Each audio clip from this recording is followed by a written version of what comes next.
ipò Ààrẹ Ọ̀nà Kakanfò wá jẹ́ pé ọmọdé ni bí ọba tọ́ sí ààrẹ bí ọba tọ́ sí Ọ̀túnba Gani Aare ní pé fún náà. God bless you my brother. èsì kò tó wọn fowó jẹ náà. àwọn kan ní èyí sẹ nìkan lọ́yẹ kó fi jẹ bẹ́ẹ̀ bá Sàlámì lọ́yẹ kó fi jẹ sọ́ba Ìgbòho lọ́yẹ kó fi Ààrẹ Ọ̀nà Kakanfò jẹ àbí bàbá Ìgbòho àwa Sunday Ìgbòho náà fà Ààrẹ Ọ̀nà Kakanfò jẹ. Aláàfin náà ni mo fi yẹn jẹ ẹ tó bá dẹ̀ tọ́ ni pé kó owó tí ó fi jẹ yóò dẹ̀ wo gbogbo ìrìn tẹ́yẹ̀ rìn kó tó fi jẹ ẹni ó tọ́ sí Yorùbá nìkan tó bá tọ́ sí mo la fi romú nígbà tó mi ò ní jà Ààrẹ Ọ̀nà Kakanfò. Olóyè Sunday Adéyẹmọ Ìgbòho ṣá májàsọ́lá baba dami ò disappoint o ó sọ̀rọ̀ gẹ́gẹ́ bí ọmọ Yorùbá pọ́nbélé ó fi hàn pé ọmọ Yorùbá gidi ni ọmọ Yorùbá tí kì í ṣọ̀tẹ̀ ọmọ Yorùbá tí kì í dalérú ọmọ Yorùbá tí ò fẹ́ kí Yorùbá pín yẹlẹyẹlẹ ọmọ Yorùbá tí kì í yájú sí àwọn tó kù bó tiẹ̀ jẹ́ pé ó lọ́lá ó lówó ó ní gbogbo nǹkan ọmọ Yorùbá tó gbàgbọ́ nínú ipe kí gbogbo Yorùbá kí wọ́n jẹ́ ọ̀kan ṣoṣo ìwà aṣáájú gan náà ni olóyè Ìgbòho wù yìí o tí ó sì ṣe bó ṣe yẹ kó ṣe ọ̀rọ̀ tó yẹ kó jáde látẹnu aṣáájú gidi náà ló jáde lẹ́nu Ìgbòho yìí kí gbogbo àwọn tí ó fẹ́ràn Ìgbòho ṣá kí wọ́n lè máa ṣe bóun náà ṣe ń ṣe ọ̀rọ̀ tí Ìgbòho sọ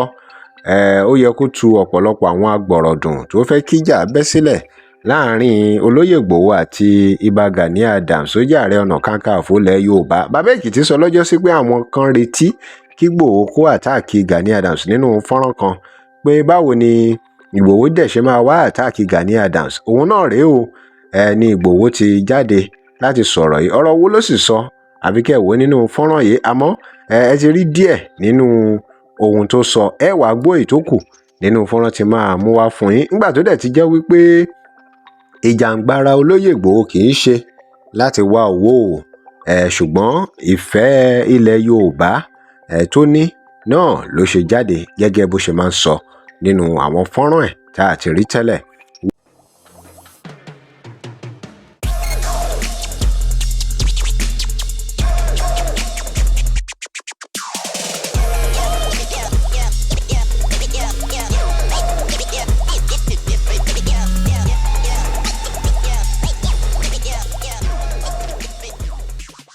Welcome to Digi Naija. Remember to like, share and follow us. Ẹ já gbóhùn lẹ́nu olóyè Ìgbòho ṣá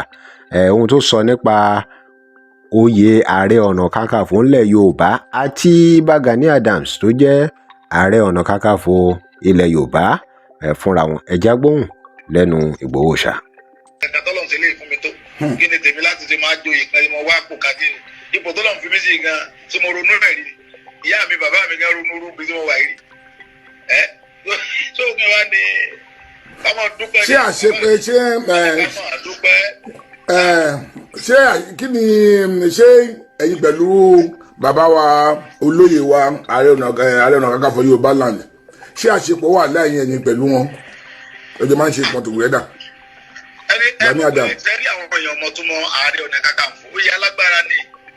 wọn fi yẹn lásán jẹ ẹnu tó tèmi dùn sí nígbà tèmi ò ní jẹ bí tiẹ̀ jẹ nígbà tí ó kàn mí tó bá kàn mí wọ́n fi mí jẹ ẹni ó kàn náà ni wọ́n fún yẹn. God bless you. ṣètò ẹ̀tọ́ kájú ẹ̀ òun náà fún yẹn bẹ́ẹ̀ mi mo bá kájú ẹ̀ mi ni wọ́n fún wọn ò ní fọmọdé tó ṣùgbọ́n ẹ̀tọ́ kájú ẹ̀ òun náà fún yẹn kọ́lọ́n ọba tó láyé tó lọ́run kó jẹ́ ká bèrè ogun kó jẹ́ kó pẹ́ fún wa kó jẹ́ ká rí wọn pẹ́pẹ́pẹ́ kó wá jẹ pẹ́ inú mi dùn sí náà inú mi dùn sí jù kí n tèmi. So bẹ́ẹ̀ nígbà tó tọ́lọ́ bá tì wọ́n lẹ́yìn táwọn lẹ́yìn kan dóore ẹni yẹn try náà Ààrẹ Ọ̀nà Kakanfò ń try ọlọ́gbọ́ àìmọye àwọn bàbá ẹ̀ náà ti pè táàrẹ ti lọ bá ń lé bá wọn sọ̀rọ̀ pé bàbá ẹ̀ ṣẹra ẹja ṣẹra yín lọ́ka ìṣẹra wa ẹja. olóyè Ìgbòho ṣá ló ń sọ̀rọ̀ nípa Ààrẹ Ọ̀nà Kakanfò oyè yẹn àti Ìbà Gani Adams. Oyisi ipò olórí Oyisi bàbá ẹbí tẹ́ ti mọ̀ ọkọ tìyàwó nulẹ̀ gẹ́gẹ́ sọ́kọ ìyàwó gẹ́gẹ́ sí nulẹ̀ àti sọ́kọ ìyàwó gẹ́gẹ́ sóyìsì sóyìsì ẹ̀dá mi ló bàbá Gòyìsì àtọ́làtọ̀ lórí gbogbo ilẹ̀ Yorùbá Ààrẹ Ọ̀nà Kakanfò fún Yorùbá land kì í ṣe oyè kékeré kì í ṣe oyè kékeré ọ̀rẹ́ mi ọkùnrin ó ní òsàbí àfin Aláàfin kò ṣeé rí fín ó ní òsàbí àfin ní Aláàfin kò ṣeé rí fín àgẹ̀dá ní Aláké ẹmọ́pọ̀ kéré o tí wọ́n fi ránṣọ olówù lẹ́ ń dowú ẹni bá sọ̀rọ̀ asẹ́yìn lẹ́yìn ẹ̀yìn mú sí ni ẹ̀ka yín mú sí pẹ́lẹ́gàn lélẹ̀ bẹ́ẹ̀ lọ́rọ̀ àwọn bàbá yẹn àwọn alágbára yẹn rí ipò Ààrẹ Ọ̀nà Kakanfò wá jẹ́ pọ̀ ọmọdé ni bí ọba tọ́sí ààrẹ bí ọba tọ́sí Ọ̀túnba Gani Adams wọn ò ní gbé fún náà. God bless you my brother. èsì kò tó wọn fowó jẹ náà. àwọn kan ní èsì ẹnìkan lọ́yẹ̀ kó fi jẹ́ bẹ́ẹ̀ bá Sàlámì lọ́yẹ̀ kó fi jẹ́ sọ́ba Ìgbòho lọ́yẹ̀ kó fi Ààrẹ Ọ̀nà Kakanfò jẹ́ àbí bàbá Ìgbòho àwọn Sunday Ìgbòho náà bá Ààrẹ Ọ̀nà Kakanfò jẹ́ Aláàfin náà ni mo fi yẹn jẹ́ ẹ tó bá dẹ̀ tọ́ níbi ikú owó tí ó fi jẹ́ yóò dẹ̀ wo gbogbo ìrìn tẹ́yẹ̀ rìn kó tó fi jẹ́ ẹni ó tọ́ sí Yorùbá nìkan tó bá tọ́ sí mo la fi romú nígbà tó mi ò ní jà Ààrẹ Ọ̀nà Kakanfò. tó ẹ̀yin èèyàn wa kí lè ròyìn pẹ̀lú èsì ọ̀rọ̀ tí olóyè Sunday Igboho ti filẹ̀ yìí o nítorí ọ̀rọ̀ tí olóyè sọ yìí ó jẹ́ nǹkan kan tí àwọn èèyàn ti ń retí láti mọ èrònú ẹ̀ sí olóyè Gani Adams. Ẹ drop comment yín, remember to like, share and follow us. Thanks for watching.